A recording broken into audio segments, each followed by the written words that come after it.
We know it's boiling in the Phobian camp, and you are eager to know what is happening with the Kotoko, Samuel Wedu, and his two assistants who have been axed from their duty. But first of all, last weekend, the Super Clash came too early this season. On match week 3, Kotoko made a trip to Kumasi to face Asante Kotoko. Let's take excerpts from what happened actually at the Barbara Sports Stadium in Kumasi on Sunday.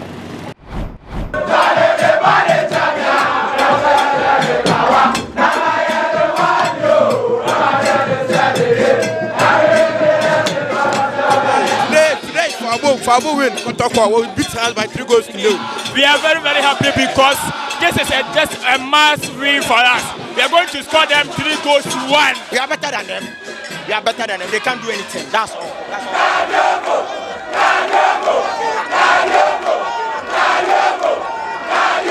We are winning. We are just winning. Whether 1-0, 2-0 or 10-0. We are winning today. We are topping up Kadiogo's victory. Kadiogo has showed us the way. So we are working on that part, like the way Moses led the Israelites into the promised land. And that's the end of the game here. It's over here at the Yara Sports Stadium in Kumasi. Asante Kotoko 1, Kotoko 1. This is about time we see what we are doing in the team. We lack so many chances. As didn't play as we supposed to. We didn't play much. As didn't play as for me. We didn't play well, but at least we had the points, which is not so bad for us. There were a lot of penalty calls today, and for both sides. I think Kotoko would have received 1 or 2 penalties. Has to the same, but now referees coming to Kotoko House game. They want to draw the game. Looking at the game, I personally think that Kotoko did well, but House of Folk the same. They've managed for a draw. The referee was a little bit biased to us. Looking at the last penalty that came for Makwela, where the player just pushed the Makwela into the 18-yard box. Everybody saw it as a clean penalty. Though, for me, I saw it as penalty. You could see clearly that these referees need refresher courses. They have to, DFA has to organize a refresher course for the referees. Because if we're happy, we're to have a VAR, you could have seen that most of the decisions that the referee made were all wrong.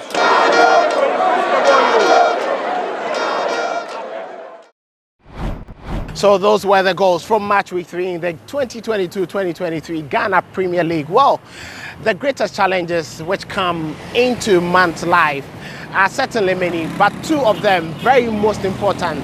The challenge of when to begin something and the challenge of when to stop. Samuel Wedu enjoyed all his glorious times with Kotoko in his early years, but getting to the dying embers, it was very difficult from the man who started his life with Shooting Stars in Kumasi to continue on that same trajectory.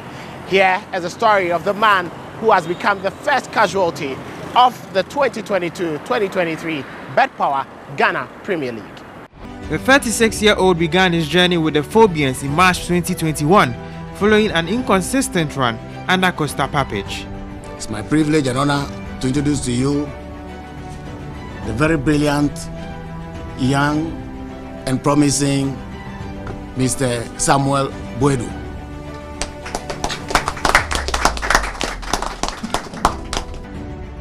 In the end, Wedu could only boast of 1 victory in his last 9 GPL games. Something had to change, and in the end, the manager was chosen to take the fall. The decision, although unfortunate, is the right one, according to former player Sam Johnson. I wasn't so surprised when I heard the news. For me, I think it's the right thing to do, but people shouldn't say Wedu don't know anything. He has done a lot for Kotoko, a lot. He came in and he saved the situation after 10 or 11 years. So I think it's okay for us to do that. Now that they have the players, they shouldn't go in for Matra Makwe thing. Let's bring somebody in to just come and do this thing.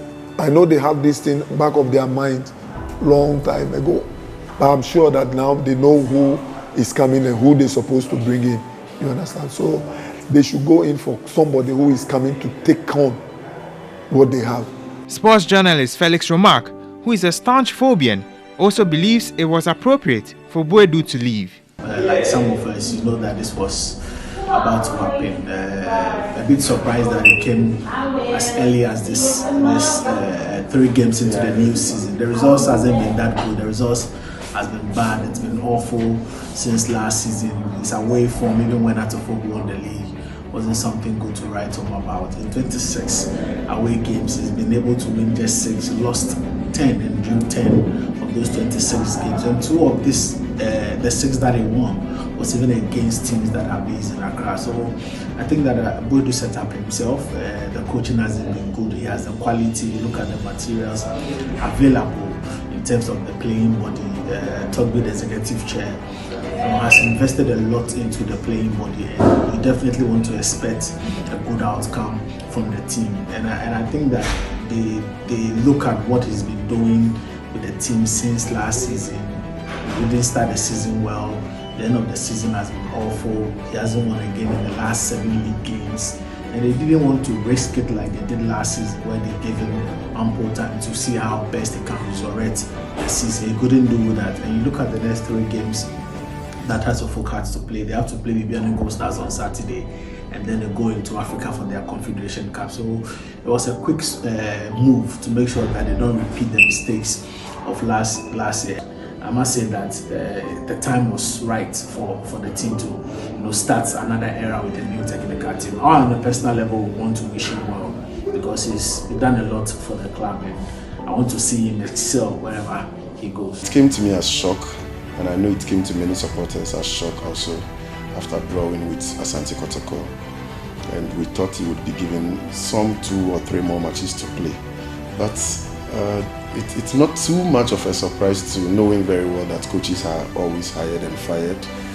And it was a painful day yesterday, I must be very honest. It was an emotional one, based on the nostalgia that we developed with this particular coach. He was so much emotionally attached to we the fans, and we loved him so much. So it was so painful, even though we all accept that the results and the statistics were not favoring the coach, and it could probably end up, or he may probably end up losing his job. But we thought it came at a time. I personally thought if he had done 2 more matches, but we have to move on and still support our club. His celebrations, his utterances, these are some of the glorious moments and lovely moments we would want to see and cherish about Samuel Boadu during his time with Accra Hearts-of-Oak. Can't do it, I know motivating me more. Say I'll do it for them to see. Say it's not like that. Not the years that you spend on the job.